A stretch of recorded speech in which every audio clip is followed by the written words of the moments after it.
안녕하세요, 여러분.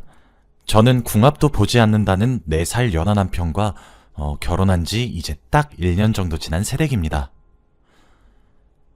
제가 정말 어디다가 막 하소연이라도 하고 싶은데 제 남편 욕을 어디에 가서 하나 싶다가 이렇게 사연을 보내게 되었습니다. 연하 남편이랑 사시는 분은 저처럼 갑갑한 마음으로 결혼 생활을 하시나요?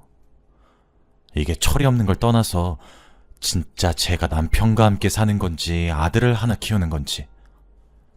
저랑 남편은 결혼 전까지는 정말 아무런 문제도 없는 부부였습니다. 전 태생이 연상과는 절대 맞지 않는 사람이었어요. 제가 위로 오빠가 있어서 그런지 저보다 나이 많은 사람들을 만나면 요즘 말로 꼰대라고 하죠. 뭐를 하려고 해도 이거 하지 마라, 저거 하지 마라. 너는 어려서 어쩌고 저쩌고. 그렇게 저를 가르치려고 드는 꼬라지가 너무 짜증이 나고 어이가 없고, 그럴 때마다 진짜 제 가족인 친오빠 생각이 물씬 나서 연상의 정이 호도독 떨어지더라고요. 그래서 그 연애 이후로 항상 동갑이나 연하의 남자친구를 만났던 것 같아요. 지금 남편과는 연애 결혼을 했어요. 어느 날 친구가 제게 그러더라고요. 저를 너무 마음에 들어하는 남자가 있는데 저보다 4살 어리다고 만나보겠냐고 하더라고요. 그때 저는 30을 바라보고 있었고 남편은 이제 대학을 갓 졸업하고 사회생활을 막 시작해서 애기 같다? 그런 기분이었고 외롭기도 하고 심심하기도 하고 겸사겸사 가벼운 만남을 만났습니다. 아니 그런데 진짜 너무 제 이상형이 소개팅 자리에 나온 것이 아니겠어요? 진짜 너무 제 이상형의 외모인 거예요. 전 남자를 만날 때 키와 외모를 정말 따지거든요. 솔직히 능력은 없어도 된다고 생각해요. 사회 초년생이 벌어봤자 얼마나 벌겠어요. 제가 더 많이 벌고 잘 버니까 먹여 살리면 된다고 생각하거든요. 물론 이건 연하인 남자 한정이지만요. 그런데 정말 얼굴도 쌍꺼풀 없이 커다란 눈에 키도 훤칠하고 소개팅이라고 반짝반짝 꾸미고 나온 모습이 너무 귀엽고 애기 같고 막 사랑스럽게 보이더라고요. 그때 저도 결심을 바꿨죠. 가벼운 만남? 바로 갖다 치워버렸습니다. 처음 만나서 어색하게 굴더니 술 몇 잔 주고받고 난 뒤에는 누나 누나 하면서 애교도 부리고 그러는데 정말 그 필살기에 제가 그만 넘어가 버리고 말았던 거죠. 그렇게 몇 번의 데이트를 하던 날이었어요. 그날도 남편과 데이트가 약속되어 있었고 저는 회사가 끝나고 차를 운전해서 남편을 데리러 갔습니다. 그랬는데 뭔가 우물쭈물하면서 차에 올라타지 않더라고요. 그래도 그 길이 큰 길이 아니어서 다행이었지, 큰 길이었으면 빵빵거리면서 뒤에서 난리가 났을 거예요. 저는 의아해서 왜 그래? 안 탈 거야? 라고 물었는데 완전 토마토처럼 새빨개진 얼굴로 저한테 그러는 거예요. 누나 오늘 차 끌고 온다고 말 안 해줬잖아요. 라고요. 저는 무슨 말인가 의아했어요. 그러더니 조수석 문을 열고 타기 전에 불쑥 제게 무언가를 건네주는데 하얀 꽃다발을 내밀더라고요. 해바라기로 만든 꽃다발이었어요. 그러면서 아씨 망했다 하는 거예요. 이게 뭐냐고 물어보니까 저한테 편지도 하나 내밀더라고요. 편지를 펼쳐보니까 동글동글하고 귀여운 글씨체로 제게 연애하자고 고백하는 내용이 있었어요. 해바라기의 꽃말이 당신을 사랑합니다 여서 준비한 거라고 하더라고요. 원래라면 걸어오는 저에게 다가가서 꽃도 서프라이즈처럼 짜잔 하고 내밀고 편지도 읽어주고 그러고 싶었는데 제가 차를 타고 나타나니까 순간적으로 당황해서 계획이 다 엉킨 것 같았다고 하더라고요. 진짜 그때 사람이 이렇게까지 사랑스러워도 되는 것인지 진지하게 고민이 되더라고요. 남편은 정말 피부가 새하얀 편인데 귀끝까지 빨개진 채로 저한테 빨리 대답하려고 보채는데 제가 또 연상이잖아요? 원래 연상 여자들이 좀 리드하고 그러는 것이 또 있잖아요. 얼마나 귀여웠는지 몰라요. 태어나서 이렇게 귀엽고 깜찍한 고백은 또 처음이더라고요. 남자들이 어린 여자를 좋아하는 이유를 어쩌면 이런 이유가 아닐까 하면서 정말 좋아하게 되었죠. 그렇게 시간이 빠르게 지나가면서 어느덧 제 나이가 30이 넘게 되었죠.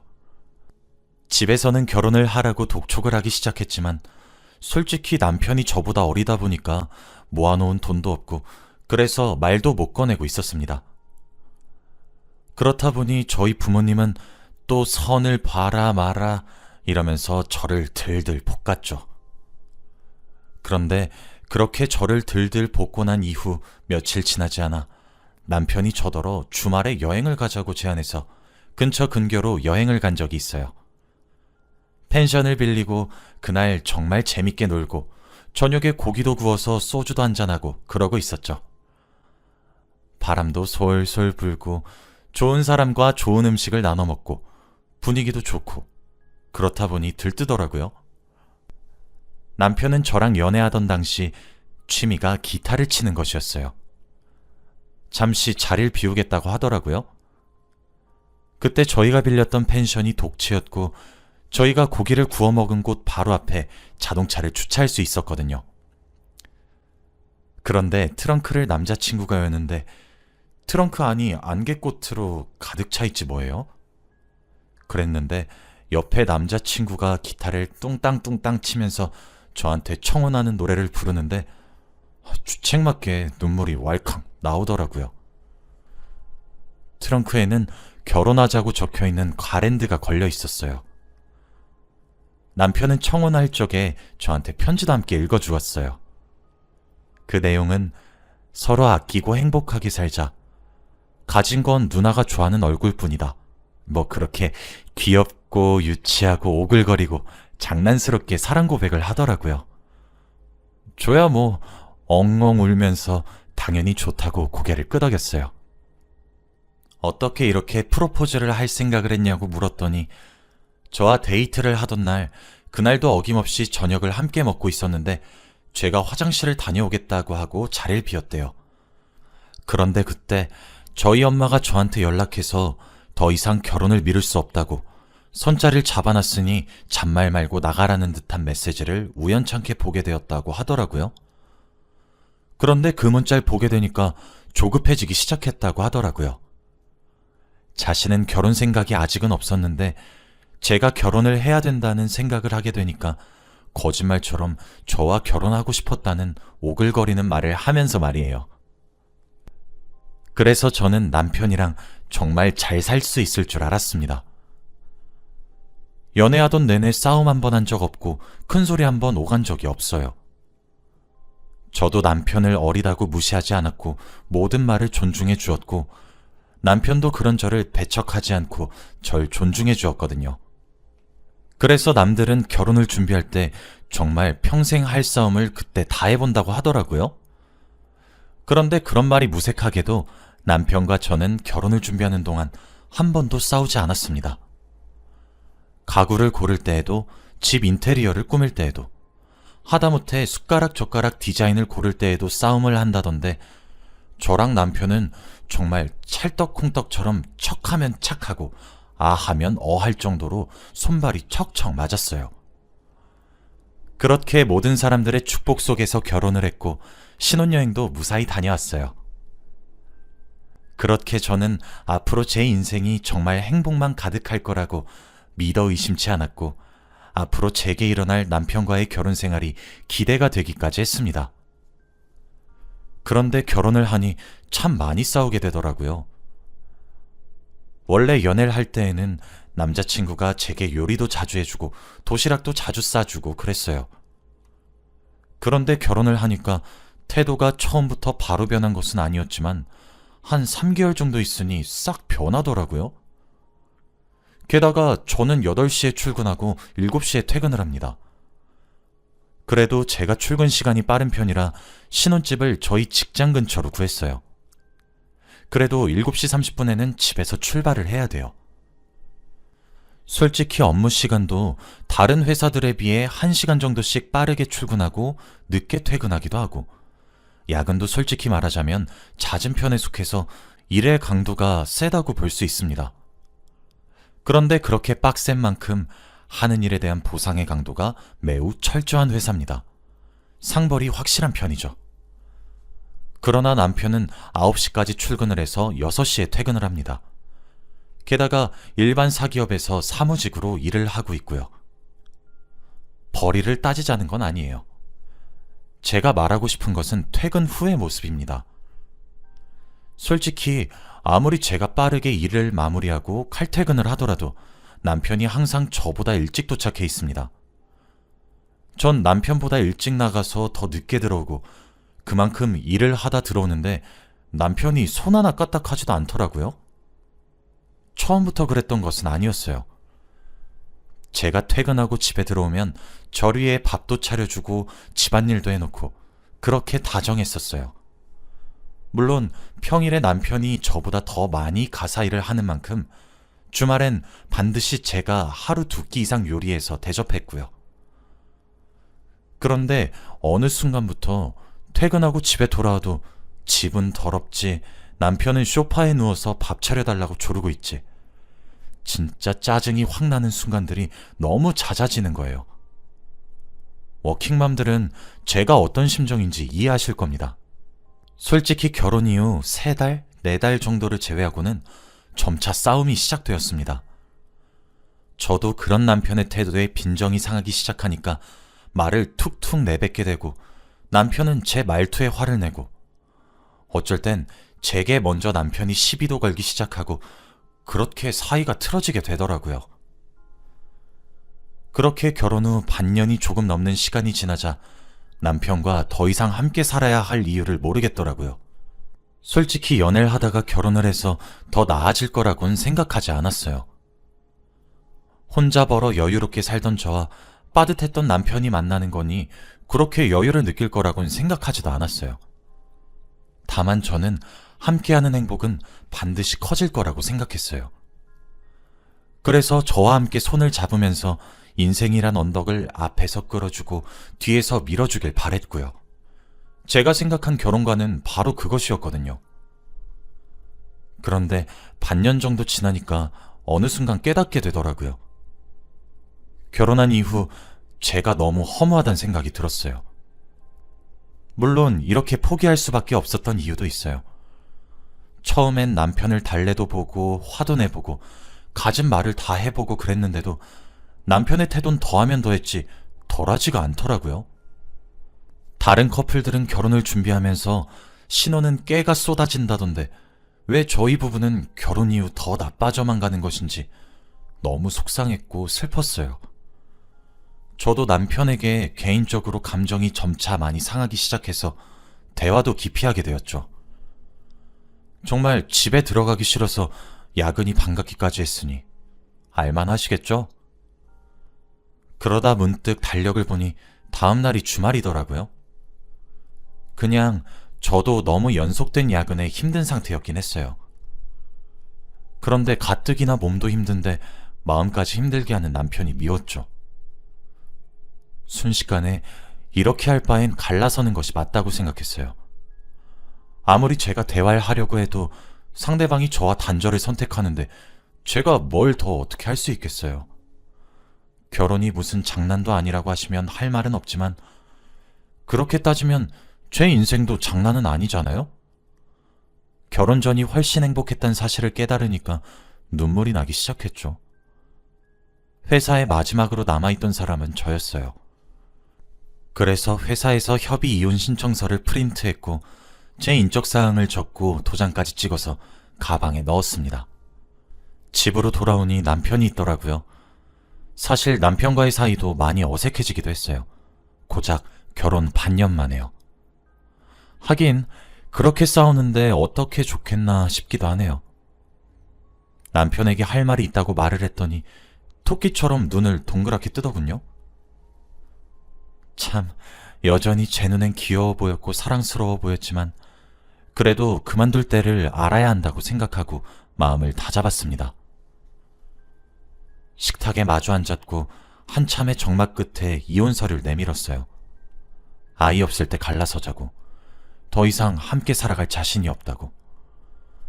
결혼을 하면 처지가 나아지는 건 바라지도 않았지만 적어도 인생의 행복의 수는 늘어날 줄 알았는데 내가 기대하고 원했던 결혼 생활과 너무 다르다고. 난 이미 지쳤고 당신이 아니어도 충분히 힘드니 여기서 그만하고 싶다고요. 각자 부모님께 각자 스스로 말하기로 하고 조용히 정리하자고 했어요. 혼인기간도 짧으니 재산을 나누고 할 것도 없다고 하면서요. 그런데 제가 정말 놀랐던 게 남편이 막 무릎을 꿇으면서 제 다리에 매달려서 엉엉 눈물을 쏟으면서 횡설수설하면서 자기가 다 잘못했다고, 내가 이럴 줄 알았다면서 미안하다면서 버리지 말라면서 얘기를 하는 거예요. 당연히 전 당황스러웠죠. 지금 뭐 하자는 건가 싶기도 하고. 일단 남편을 달래고 물을 먹인 뒤 왜 이렇게 구는 거냐고 물었어요. 일부러 그런 행동을 한 것인지 본색이 드러난 것인지 알 수 없지만 전 너무 힘들어서 고심 끝에 말을 한 건데 갑자기 이제 와서 왜 이러냐고 하면서요.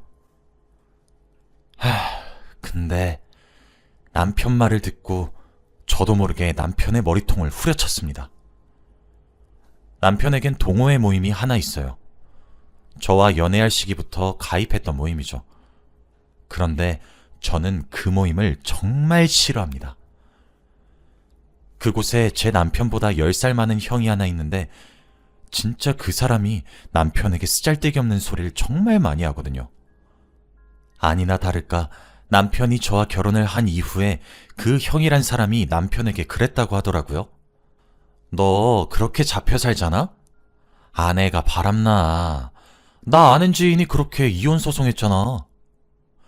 야, 결혼을 했으면 남자가 집안의 중심인데 네가 왜 매번 밥을 차려? 와이프가 너 안 사랑하는 거 아니야? 내가 보기엔 네 인생은 텄다 텄어. 에이, 나 며칠 전에 네 와이프 본 것 같아. 어떤 남자랑 술 한잔하고 있던데? 뭐? 와이프가 지금 집에 안 들어왔다고? 야, 그럼 내가 본 사람 네 와이프 맞나 보네. 이혼해 그냥. 등등 진짜 말 같지도 않은 소리를 해놨더라고요. 아니 저는 저 말 같지도 않은 소리를 짓거린 형도 마음에 안 들긴 했는데 그걸 고스란히 믿은 남편도 마음에 안 들었어요. 제가 그렇게 의심스러우면 물어보지 그랬냐고, 왜 이상한 방법으로 시위를 하는 거냐고 하니까 남편이 말하길 직접 확인하긴 두려웠대요. 그리고 어쩌다 보니 그 동호회 모인 사람들 중에 저희 신혼집과 가장 가까운 곳에 사는 사람이 그 형이었고, 그래서 그 형을 정말 매일같이 만나왔더라고요. 옆에서 그렇게 조잘거리니까 자기가 미쳤었던 것도 맞는데 정말 그 말이 맞게 들렸었다고. 그래서 형이 시키는 대로 해보래서 그랬다고 하면서 엉엉 우는 겁니다. 도중에 자신이 그만두고 나름대로 잘 풀어보려고 생각을 바꿨는데 그때마다 종종 제가 이미 너무 화만 내고 그러니 타이밍을 놓치고 자신도 어쩔 줄 모르겠었다면서 엉엉 우는데 진짜 어이가 없더라고요. 그제서야 주위를 둘러보니까 몇 달 전과 달리 집안 청소도 깨끗이 해놓았고 밀린 빨래도 없고 그렇게 깔끔하더라고요. 저한테 매달려 엉엉 울면서 하지 말라는 남편이 한심하고 어리게 느껴지다가도 그 얼굴이 참 귀엽다는 생각이 드는데 나도 참 중증이구나 생각했습니다. 그날 남편과 진솔한 대화를 통해 남편과 그 형 사이에서 무슨 말이 오고 갔는지 캐내었고, 오늘은 무엇을 말을 해도 용서해주겠지만 오늘 이후 걸리면 2번의 기회는 주지 않겠다는 제 으름장에 남편은 그 형이 자신에게 3천만 원도 빌려갔다고 솔직하게 털어놓고 차용증은 썼냐는 제 말에 아니라고 대답하더라고요. 남편은 그렇게 그날 밤 저한테 머리를 2대 맞았습니다.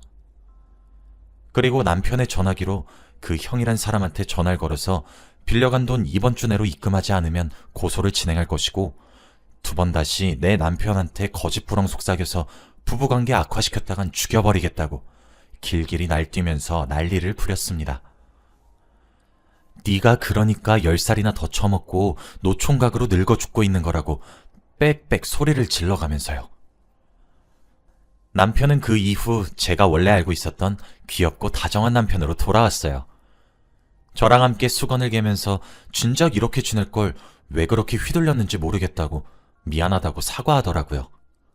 저도 참 어이가 없습니다. 결혼을 해서 한 집안의 가장이 그렇게 휘둘린다는 것이 참 말이 되나 싶다가도 남편이면 가능하겠지 싶기도 하고 그렇네요. 그리고 일주일 정도 지났고 저는 남편이 가입한 동호회 모임에 가입했고 형이란 사람이 저희 남편에게 차용증도 쓰지 않고 돈을 멋대로 몇 천만 원씩 빌려간 것과 유언비어를 퍼뜨려 저를 바람핀 사람으로 몰아가려고 했던 일들을 죄다 미주알 고주알 떠벌렸습니다. 동호회 모임장이 사실이냐고 물어보기에 이체 내역도 확인시켜 주었어요. 그런데 아마 이런 경우가 처음이 아니었던 모양인지 모임장이 그 형에게 일부러 전화를 걸어 더 이상 동호회에 나오지 말아달라고 말을 하면서 제명을 지켰어요. 통쾌했어요. 그리고 제가 말한 기한이 지났는데도 돈을 갚으려는 의사가 없어 보여 변호사를 찾아가 고소장을 작성했습니다.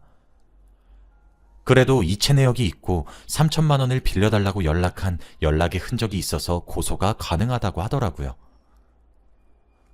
소장이 도착하니까 그제서야 겁이 난 모양인지 저희에게 헐레벌떡 연락해와서는 미안했다고 취하만 해달라고 하면 안 되냐고 빌더라고요.